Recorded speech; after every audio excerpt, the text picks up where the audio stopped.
All right. The countdown was acting a little funny today.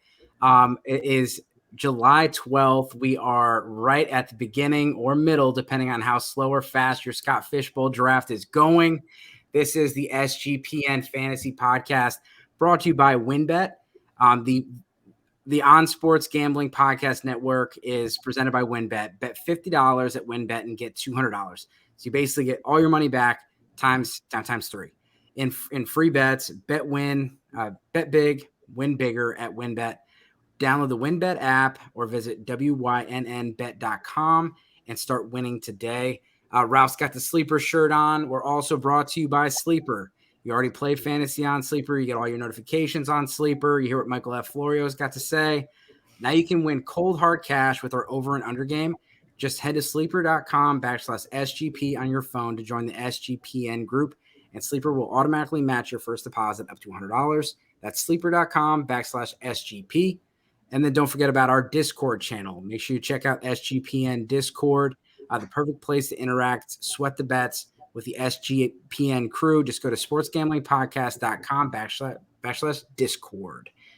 All right. Well, want to welcome Ralph back to the show. This has been good times. This is 3 in 2 weeks, Ralph. Yeah. We're rocking and rolling, baby. It's NFL season. It's coming up. I feel like, once July really hits, that's when it hits that it's game time. So, I mean, it's been great, man. It's been 3 times over the last 2 weeks, and I'm excited to be here. Well, I appreciate it. Everybody check out the Sleeper shirt. And a special guest on the show, Michael F Florio, one of my favorite follows on Twitter, even when it's baseball season. But seriously, Mike is the best in the business. Mike, thanks for coming on again. Thank you so much for having me and for the very far too kind introduction. And just to get it out of the way, I told you before we recorded, but where I normally record was a little occupied at the moment. So I'm in the spare room, but so bear with me today. That's all right. That's all right. I don't have my kiddo here. He will interrupt or join the show, which is totally fine, but he is not with us today. So really just first want to check in on your Scott Fishbowl stuff.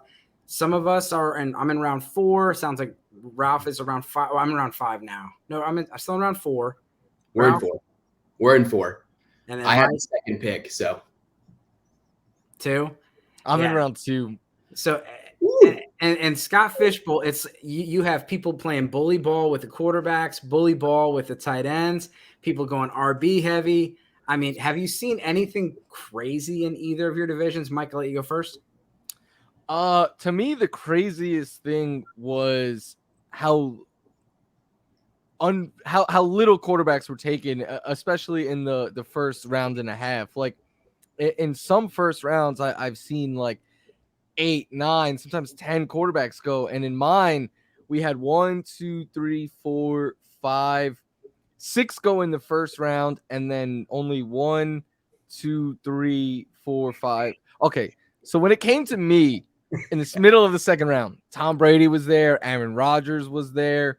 So I made the pick to go quarterback, and that was the right call because the first round didn't have a bunch. But since my Tom Brady pick, we've now in third round. There's been 8 picks since then. 7 have been quarterbacks. So it's helpful to me because I'm up in a couple of picks, and like all the running backs I considered in round 2 are there. All the receivers I considered are there. So feel like I made the right call going quarterback heavy, but to me, that was the biggest surprise. The fact that Kyler fell to 7 and then that Tom Brady was available in the middle of the second round. Yeah, my group was thirsty for quarterbacks. We had 7 to start off, and then Jonathan Taylor in the 8th. 15 out of the first 20 picks were all quarterbacks.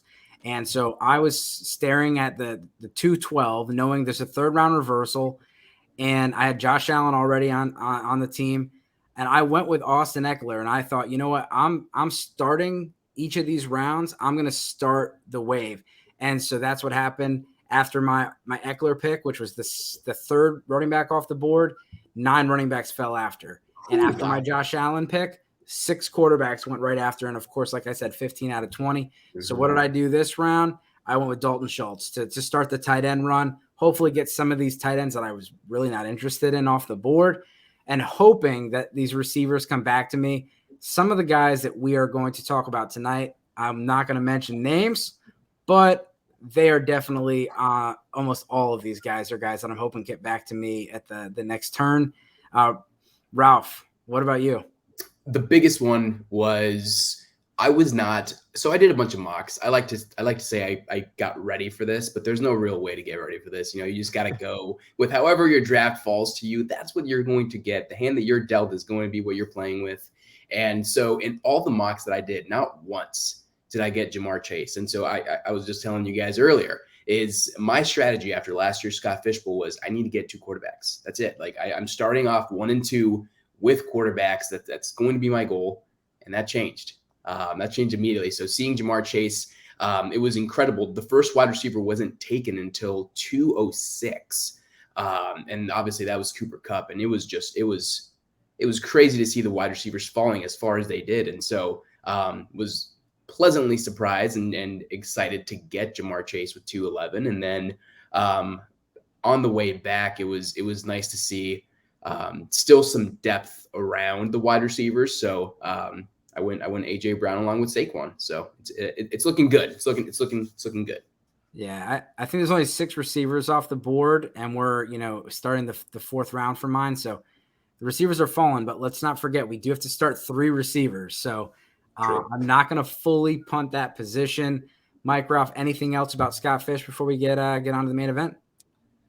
Just one thing on your receiver point. We hosted a live SFB draft the other day on Sunday on Sirius XM, and the receivers, the first 4 or 5 rounds, I think there was like 15 taken, and then in the 5 rounds after that, there was something like 30 taken or something like that. So once that receiver run happens, it's gonna happen fast, I think.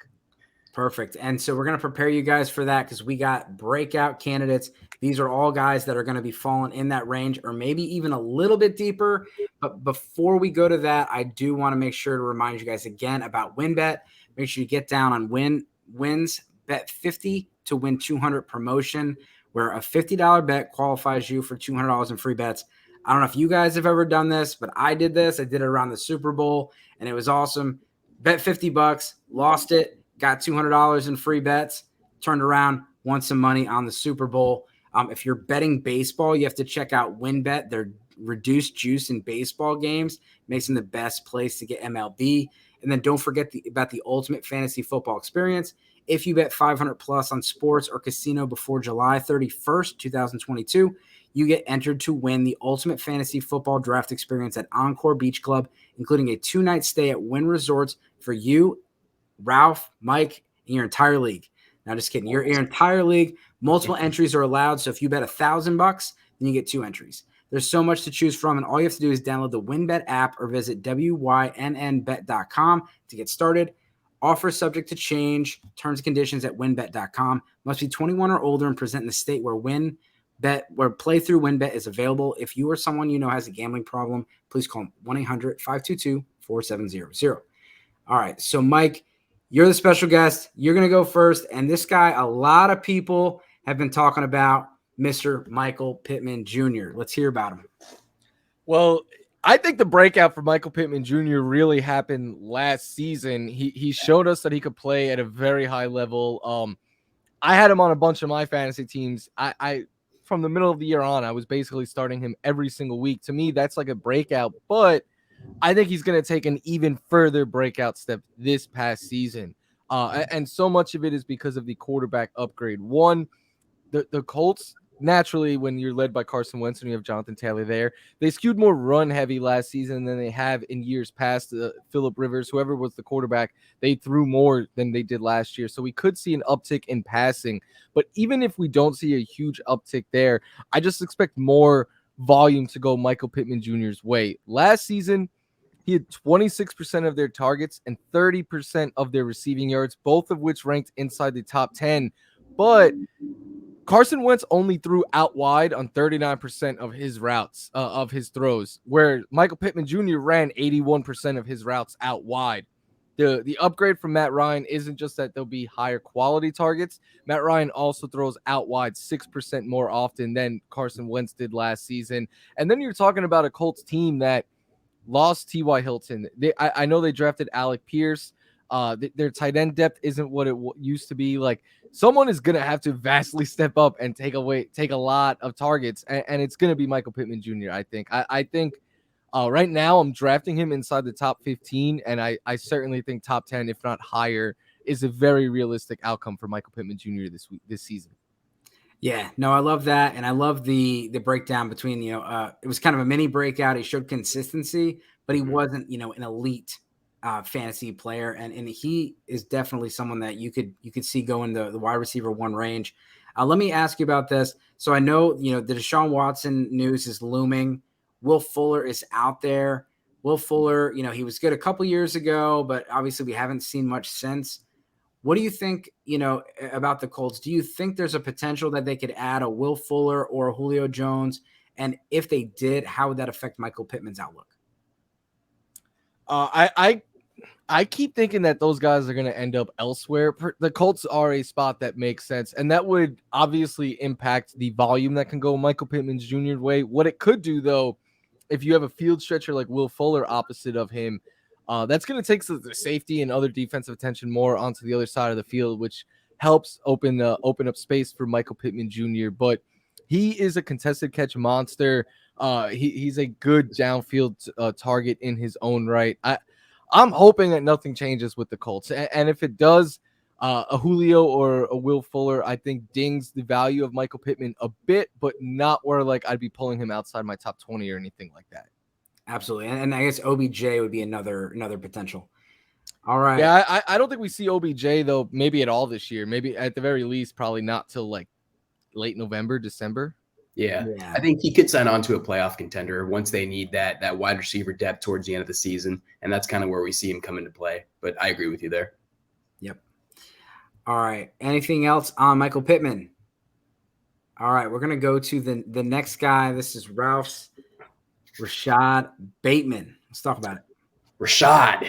He was personally my wide receiver 2 coming out of the draft last year behind Jamar Chase. And I loved Bateman for a lot of reasons. His college profile actually suggested that he was going to kick some ass in the NFL. And I think obviously he started the season off on the injury report. He started off the season. I think it was an abdominal injury that he had. So it was limiting his play just a little bit. But when he started, he was actually able to be very effective. And we saw his usage kind of really start to go up just a little bit. So obviously towards the end of the season, the last 5 weeks of the season, he averaged 86% snap count out there on the field. And that's obviously including with Marquis Brown out there, with Mark Andrews, and a non-Lamar Jackson Baltimore offense. And so I think all that being said, and Marquis Brown actually leaving, of course, opens up the field for him. A 23% target share for Brown last season. Watkins is gone. That's a total of 195 targets combined between those two. They've got to go somewhere. And I think with Dobbins, actually, if he can, I love Dobbins, and I hope he can come back healthy, and I hope they don't rush him back. But with Dobbins coming back and him being able to really establish that ground game, I think that really does help Bateman. So I'm hoping to see some big things from him this year. And I think I have him projected at a little bit over 1,000 yards. I'm hoping he can blow my expectation out of the water, but that's kind of what I'm hoping for from Bateman. Mike, what are your thoughts about Rashad Bateman? I like Rashad Bateman. I have him as a borderline wide receiver 2, high-end wide receiver 3. I completely understand all the excitement around him. He is a tremendous talent, one that Lamar Jackson has never really played with someone of his capabilities. My only pause is, one, I think with the running backs returning and hopefully for the start of the season, with all the work that the Ravens put in to revamp their O-line, I think they're going to go back to kind of what they were pre-2021, maybe a little bit more passing than we saw then. But my issue with the Ravens is a 30% target share on Baltimore is equivalent to 20% on another team. So that is my only concern. But I almost considered Bateman as one of my breakouts too. I have him on another breakout list I did. I really like him and the talent. The only concern I have is the offense he's in.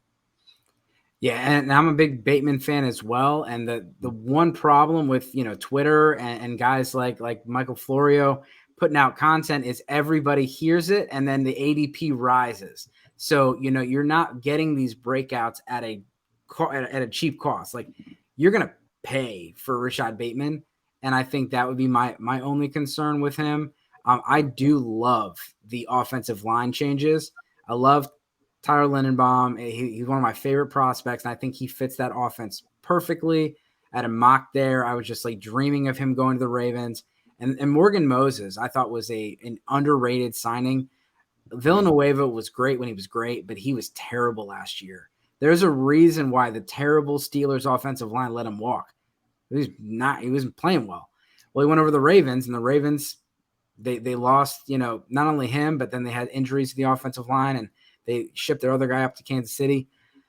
They're going to be back to establishing the run. It's not going to be a large piece of pie, but I do think, there's not a lot of mouths to feed over there. I don't know who the second receiver is going to be. They're someone that's been rumored to get another person. I don't think they know who their wide receiver two is. Yeah. Do you think it's going to – I've heard some good things about James Prochet out there coming from the, the beat writers and things like that. Devin Duvernay. I mean, obviously Bateman's the number one, but and I don't think the other guys are going to be viable starters. But Mike, do you have a sense of who kind of might be the number two other than Mark Andrews, the obvious? Yeah, Andrews is the number one, I would say. I think Bateman is the number two. But of receivers, as of now, I'm thinking Devin Duvernay. Julio Jones is one name, though. I will not cross off of that list. Him going to a contender is what makes the most sense. I don't think he'd want to play for Baltimore, all things being equal. I think he'd rather go somewhere where he's going to be asked to block less and stuff. Yep. But I could see them going after one of these veterans that are available. But I think more than likely we might just see Duvernay. Like, there was years where they just threw out Willie Snead as their wide receiver too, and it was effective for them. Yep. Oh, the Snead days. Snead days. Snead days. So a smart man once said, 30% on the Ravens is like 20% on another team.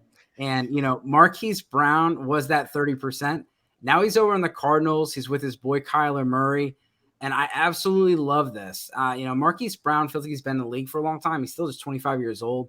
Fantastic dynasty prospect. And because of his size, people don't get as excited about him. So the value is still there. DeAndre Hopkins, he's on the wrong side of 30. He's also got a 6-game suspension, possibly could be reduced. But you're talking about a big pizza out there. Like, this is a large target share. He goes from the Baltimore Ravens to a fast pace, one of the highest pace of play teams with one of the most creative play callers and a quarterback that he's already has chemistry with. I love the fit. I think Hollywood, very similar to what Mike said with Michael Pittman. He was a consistent player at the end of the year last year, and some, could call that a breakout. But I think he can really break out in this offense. And, for the first 6 weeks, he is going to be the number one target getter.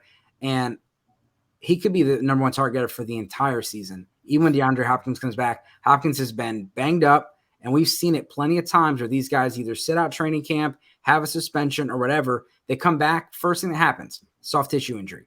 So, I think Marquis Brown is going to be a lock there. And I expect them to lock him up for a long-term contract here soon.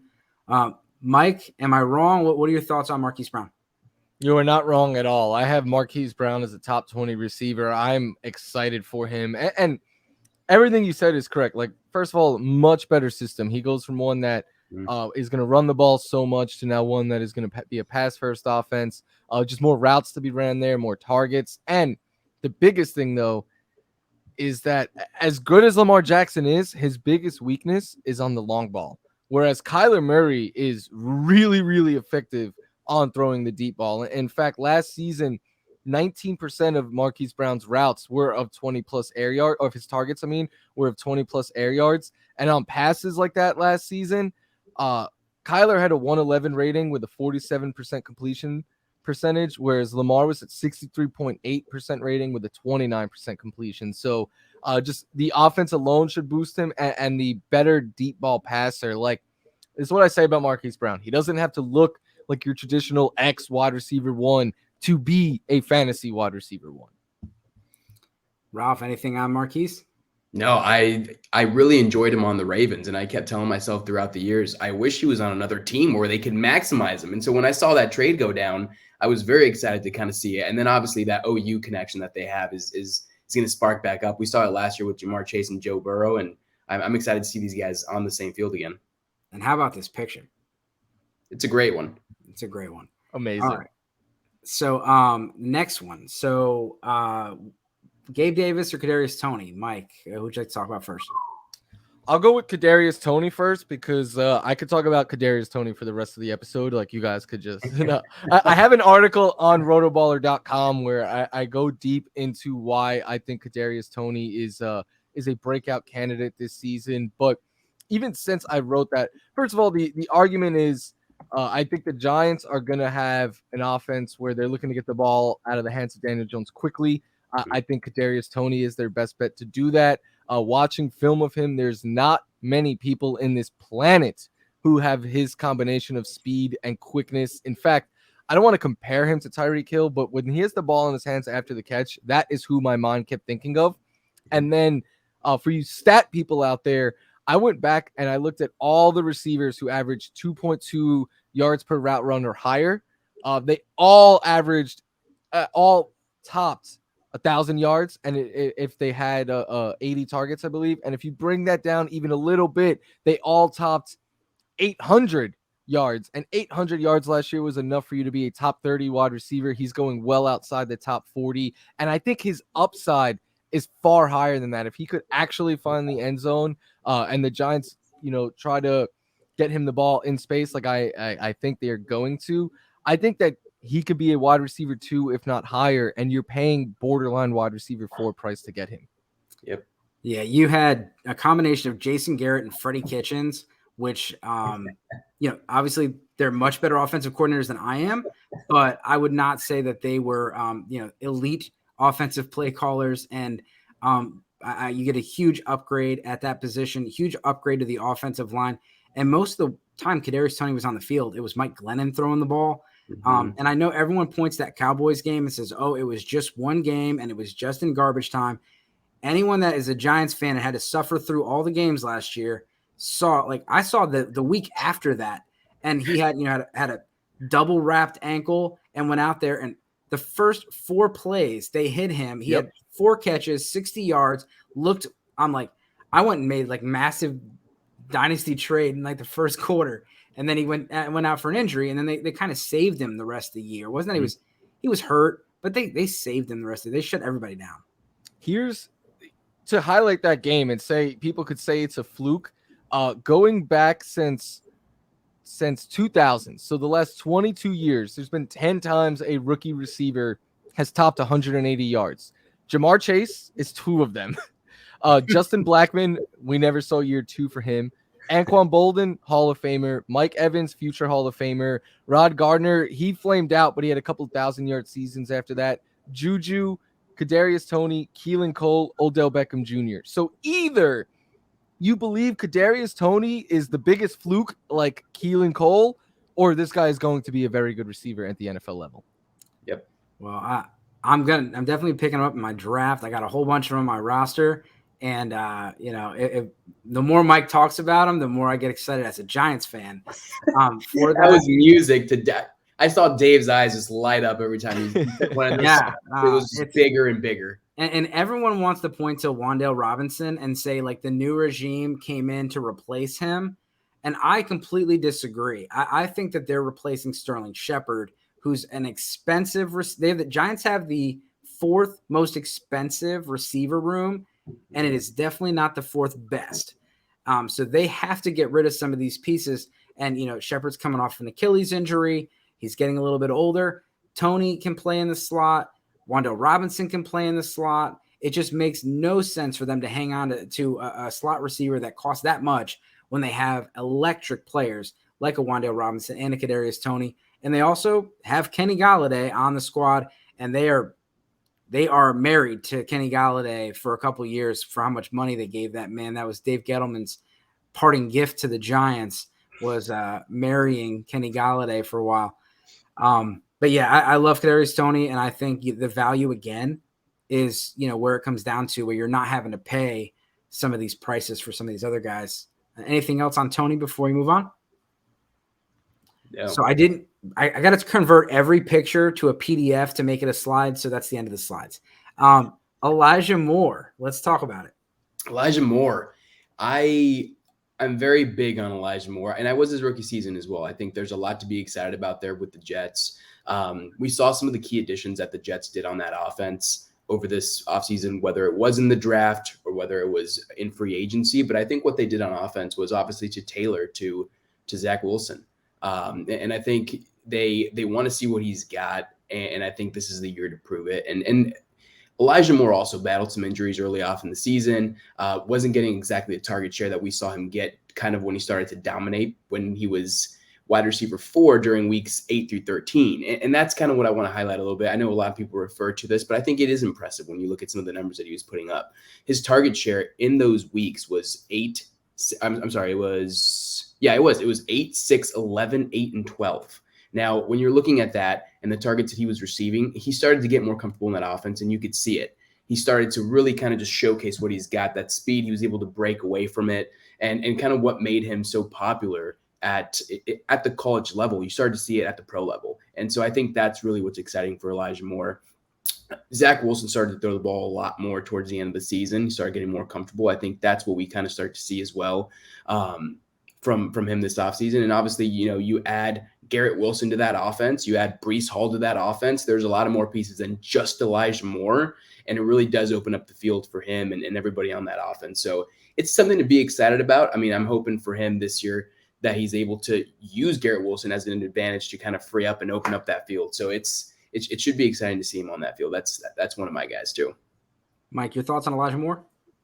At the end of last season, I wrote an article like players to buy back in on, and Elijah Moore was a big part of that.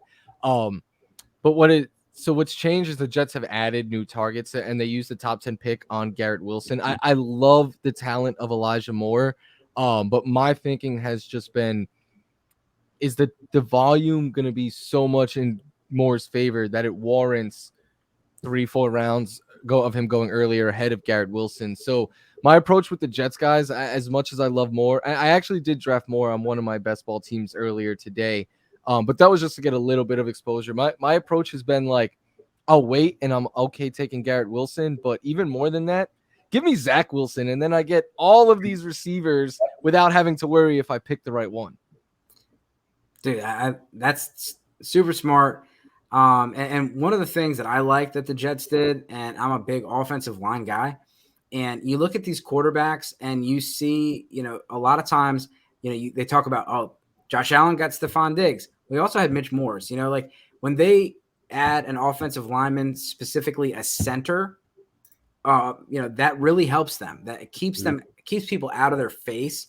It's maybe not as important as a tackle, but actually right now it's just as important a tackle in my eyes, because everyone's trying to get the next Aaron Donald. They want to create pressure up the middle.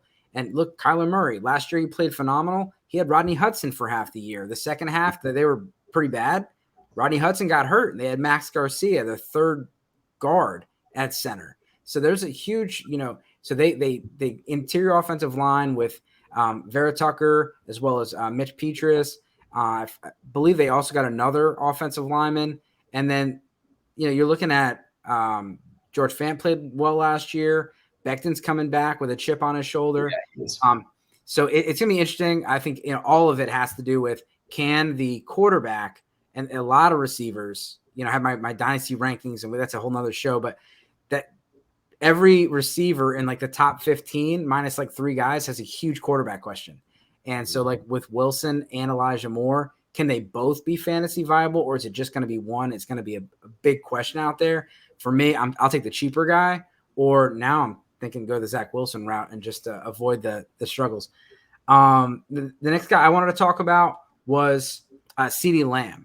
And so CeeDee Lamb, and the reason I put him in the breakout is because everyone trashes him every time I throw it out there that he's number 4 in my dynasty rankings. Or I throw a thread out there and people vote him as the number 3 dynasty receiver.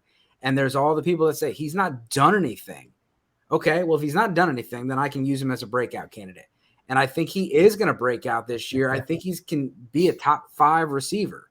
When I look at someone, I want to have a productive offense that's going to have a high pass volume, probably 600 plus targets. Check. He's got a good quarterback. Check. He doesn't you want to have somebody to draw some coverage away. And I think they have that with Michael Gallup, You got Jalen Tolbert, Dalton Schultz, Tony Pollard, Ezekiel Elliott. He's going to have, the running game helps them. And, they're in a weak division. No offense to my Giants, but they are in a weak division. So I think that, the sky's the limit for CeeDee Lamb. He looks jacked up. He looks like he's been hitting the weights pretty well. And, rookie receivers, we've been spoiled a lot with Justin Jefferson, Jamar Chase, and even CeeDee Lamb. But traditionally, third-year breakouts is kind of where it happens. It's not always so soon. He's been pretty damn good the last couple of years. He's just been overshadowed by Justin Jefferson, Jamar Chase. He's been good. He's getting better. Amari Cooper's out of town. Sign me up for CD. Mike, what are your thoughts? I love CeeDee Lamb. I've been high on CeeDee Lamb since he came into the league a couple years ago. You say he could finish as a top 5 wide receiver. I have him ranked as the wide receiver 6 coming into this season. I think just he has shown us over the first 2 years of his career that he can play at a very high level in his NFL career. Now he's going to get a huge boost in volume. I keep saying it. I'm in full agreement with you. I think this is the top 10 year for CeeDee Lamb that we've been waiting on. I think we were a little bit too early the last couple of years expecting that big of a jump. I mean, his rookie year, we were drafting him outside the top 40, so we didn't expect that. But last year, we were hoping he'd become a wide receiver 1. For the first half of the year, he looked like it. Then a lot of targets, a lot of mouths to feed in that offense. A lot of it is gone, though. I think CeeDee Lamb, this is the year we're going to look back and be like, man, I'm so happy I trusted CeeDee Lamb again. Yeah, I was really hoping to get him in the Scott Fish, but him and Diggs went right before for my pick.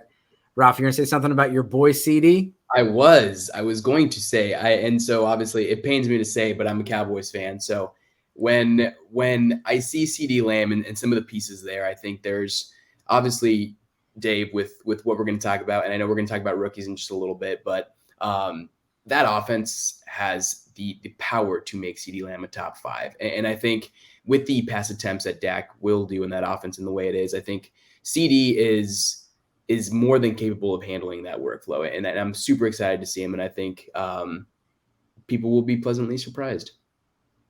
Absolutely. And so he talked nicely about Kadarius Toney for me, and I obviously I scouted Mike's rankings before I picked my breakout candidates.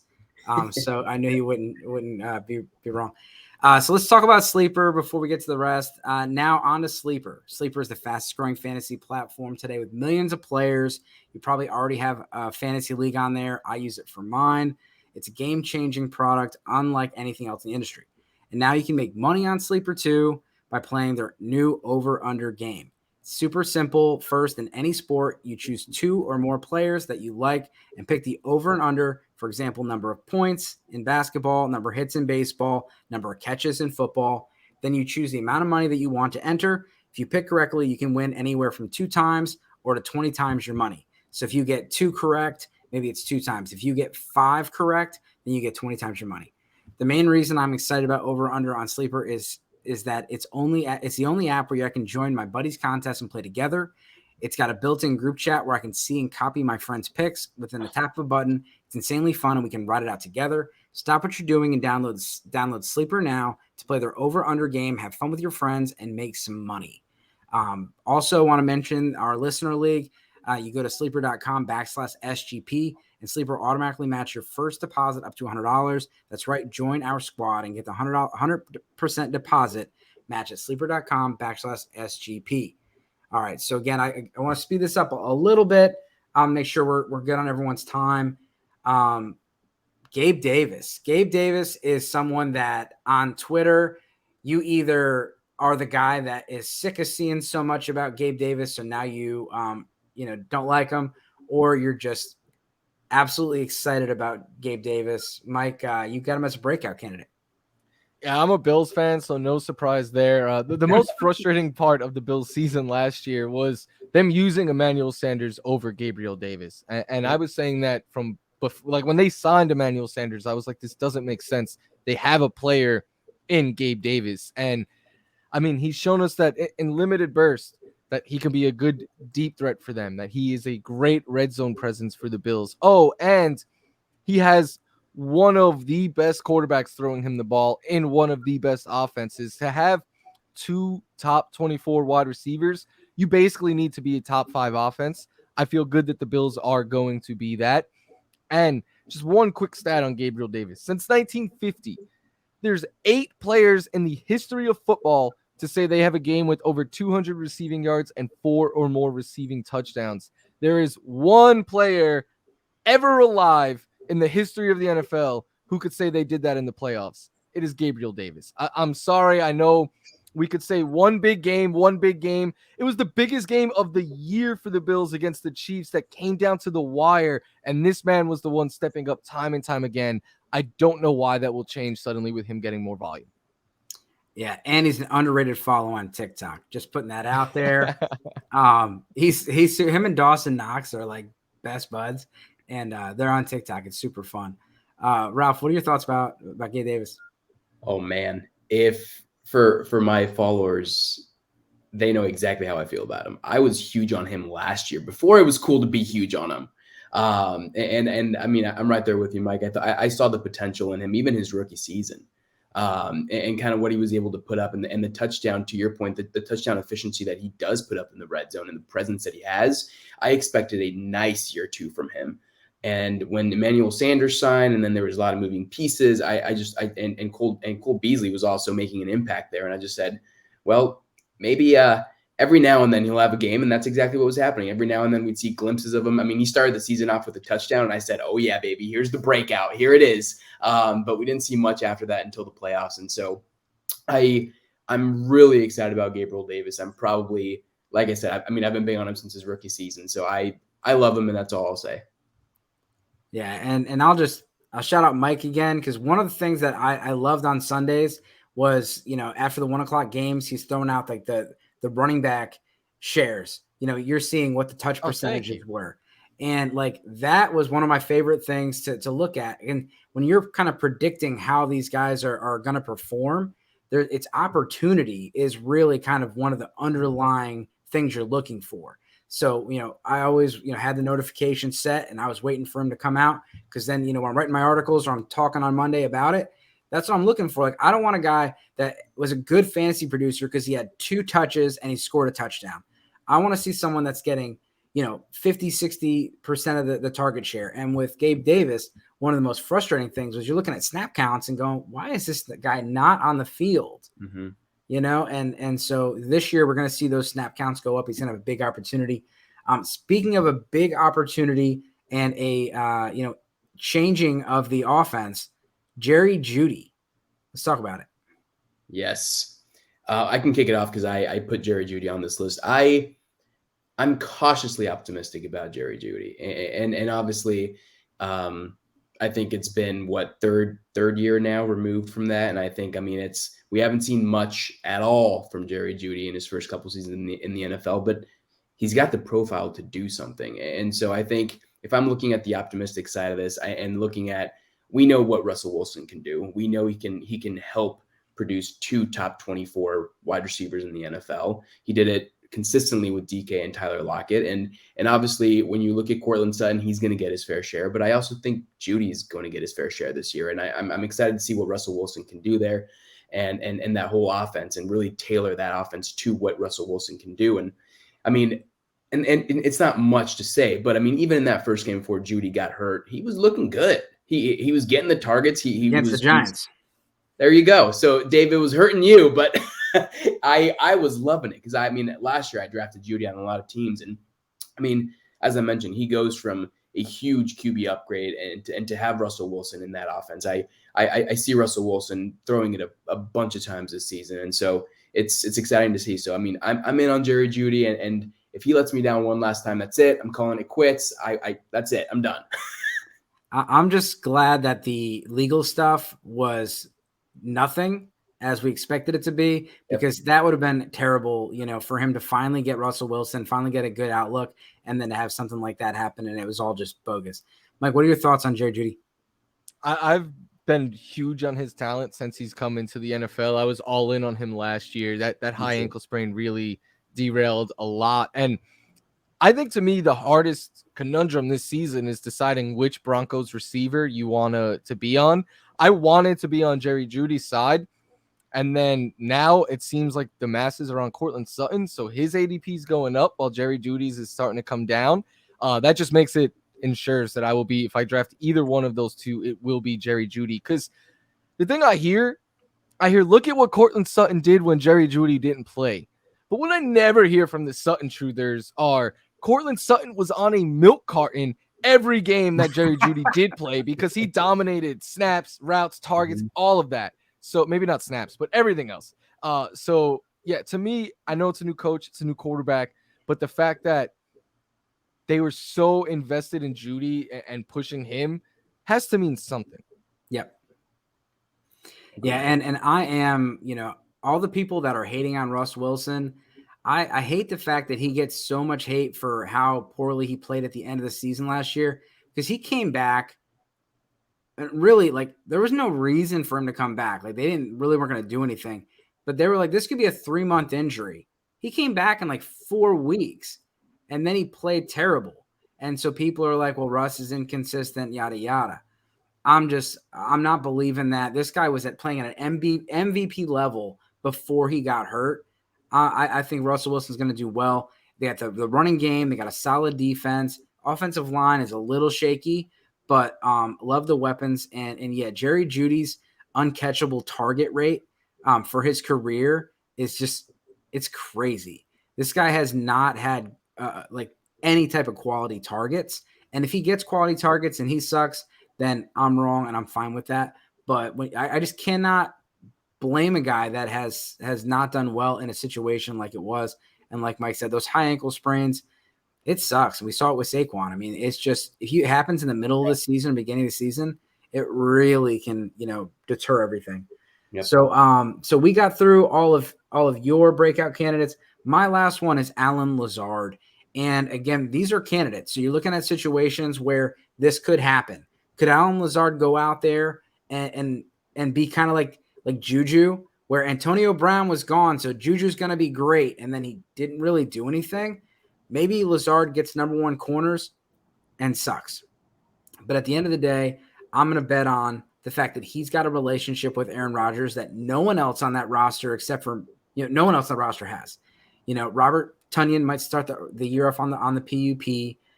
You got Amari Rodgers is kind of an interesting piece on that offense, but Lazard is their best run blocker. This is going to be a run-first team. He's going to get that snap percentage that I'm looking for. And when this guy is healthy, points per game, he's been solid.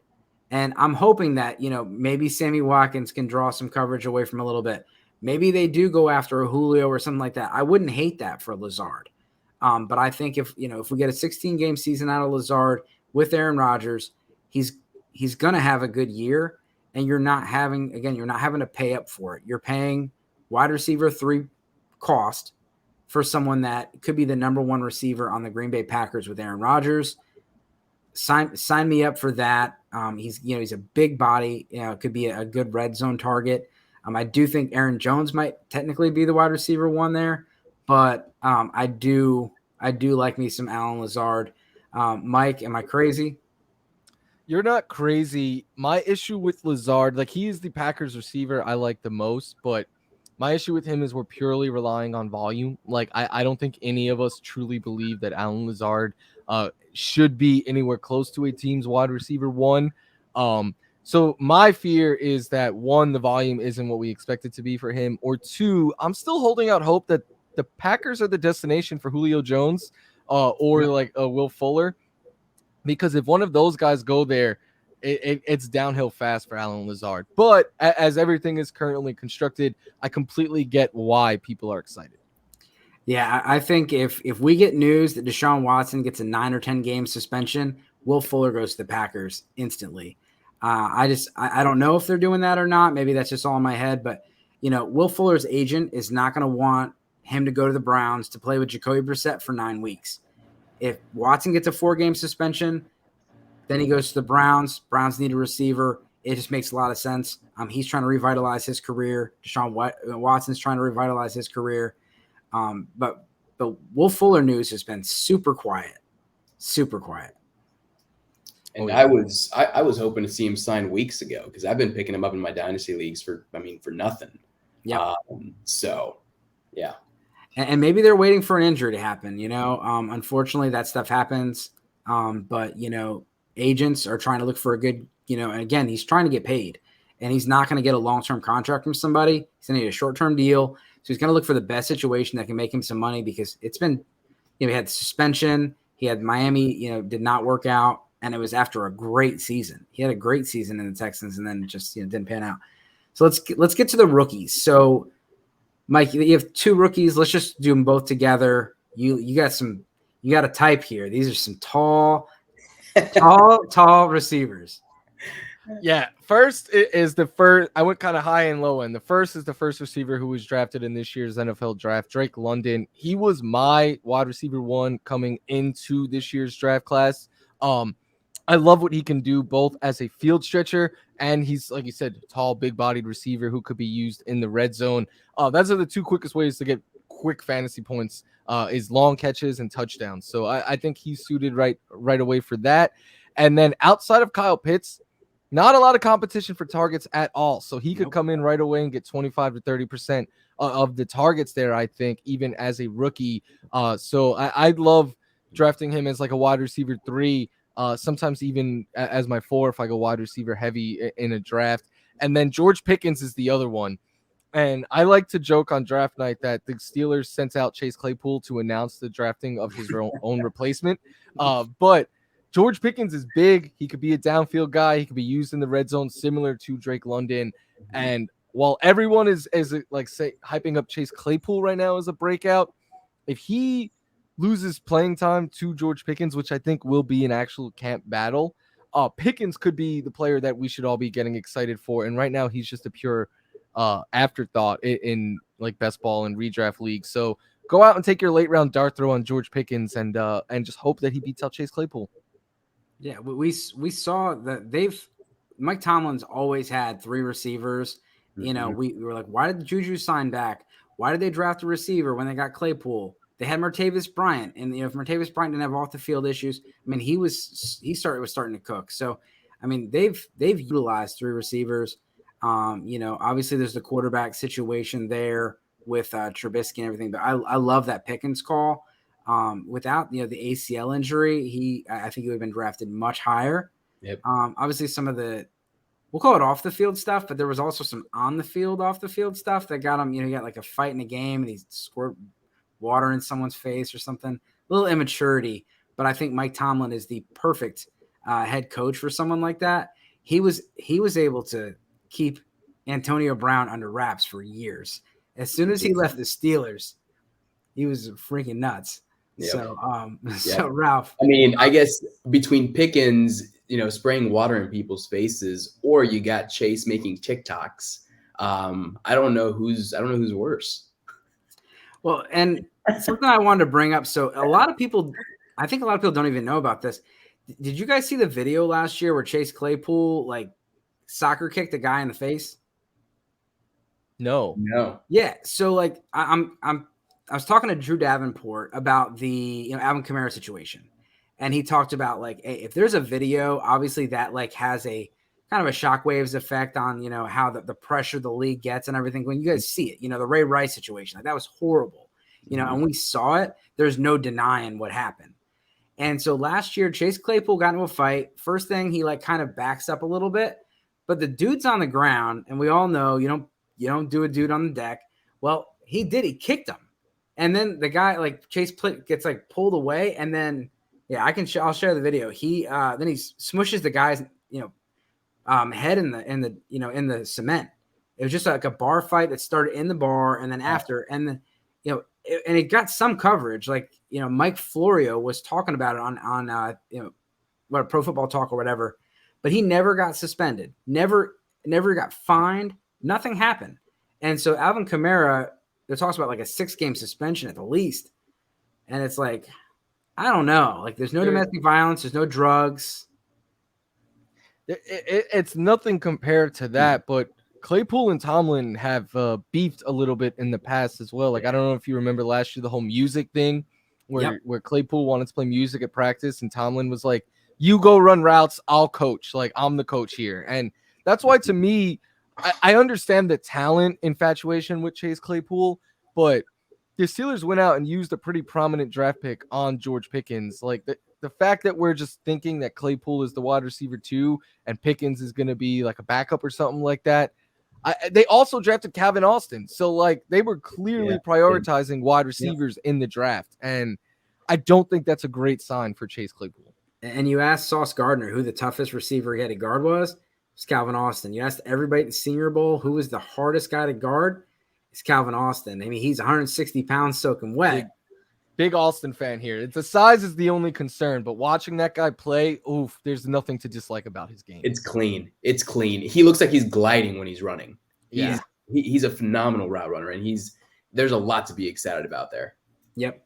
Yeah, I'll share that Pickens video. The video of Claypool on Twitter, because, like I said, I think a lot of people haven't seen it, and it just, for me, it was interesting. But again, more off the field stuff with Claypool, and let's not forget Chase Claypool. It's not like he had like a great season. He had like 4 or 5 good games. Like, he had like 4 touchdowns against the Eagles, had like another 2 touchdown game, another 2 touchdowns. Then he had like nothing. The rest, it's not like and he's kind of a one-trick pony out there. But Ralph, you got 2 rookie receivers you want to talk about?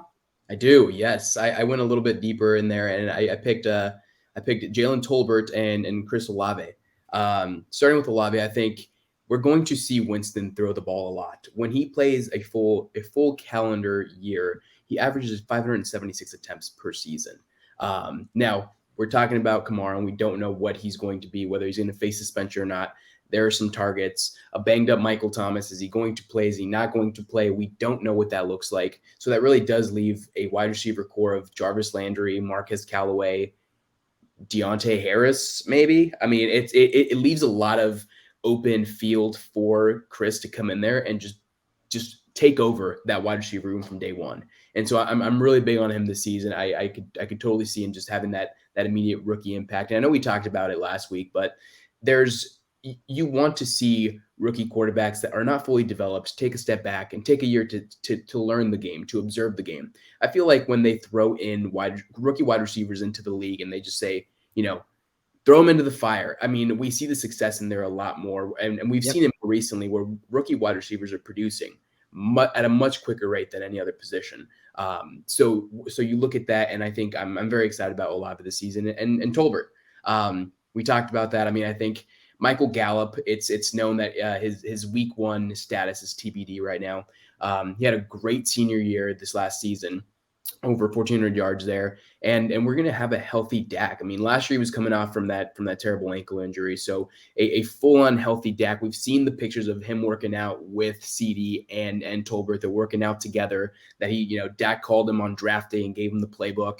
We're seeing a lot of this chemistry being built, and the first 2 games, they're going up against Tampa and Cincinnati. So you damn well know Dak's going to be throwing the ball 40, 45 times. And Tolbert's got a chance to build that from the very beginning and just sort of get in the rhythm with that offense. And so the last 2 seasons also, when Dak has been healthy, he's thrown exactly 596 times. So you're looking at 2 high passing volume offenses in which these 2 rookies, I think, can make an immediate impact.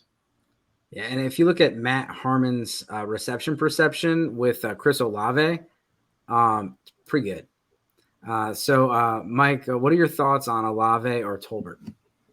I want to draft more Olave because 2 things. 1, if Michael Thomas sits out, sky's the limit. And 2, even if not, he could be one of those receivers that is fine even with decreased targets because he has always been an uber efficient type of receiver, at least throughout college.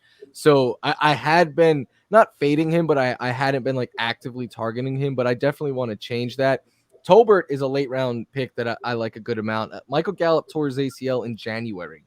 January. Like, I wouldn't be surprised if we don't see Michael Gallup until very late in the season, maybe if at all.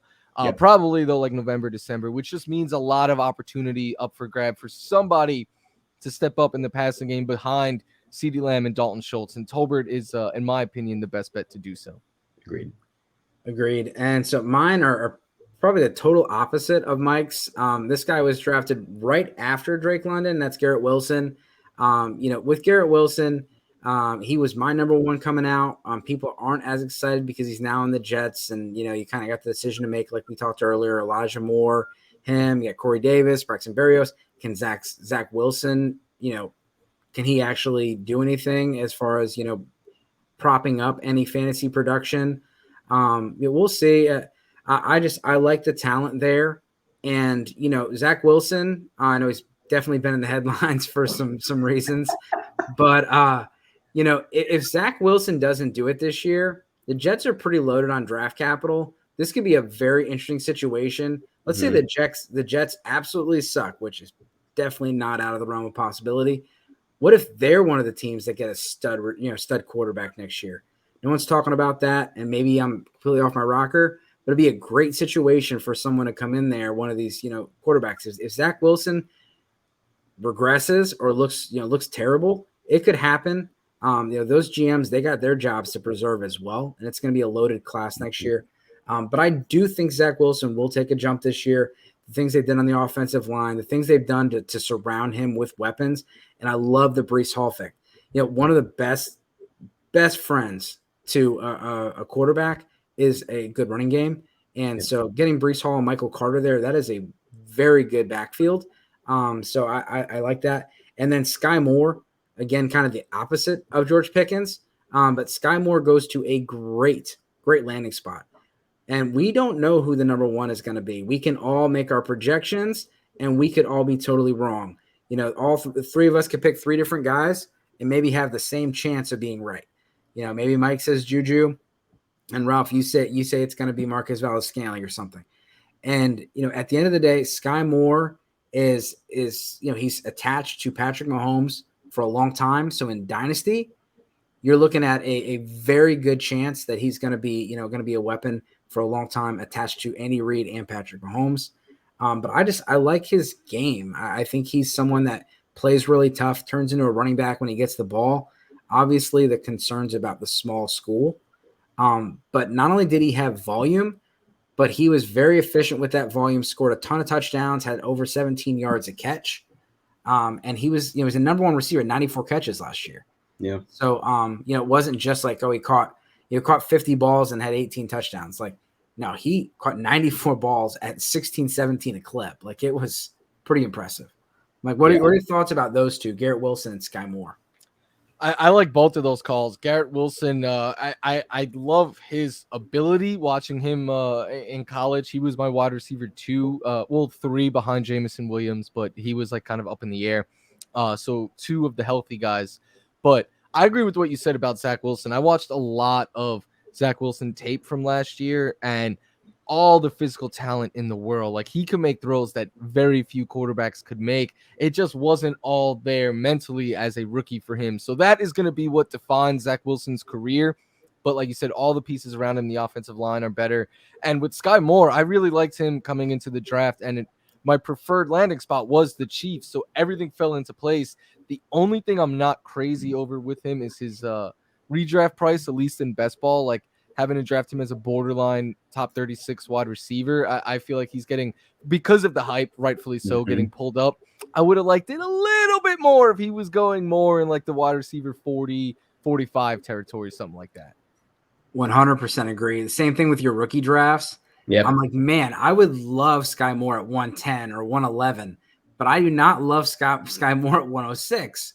And like, in some of these leagues, you got to pay that. Like, I'm hoping that someone takes Christian Watson and James Cook ahead of him so I can go get, Skye Moore at the 11th spot or something. But in most of my leagues, you had to, basically, pay up.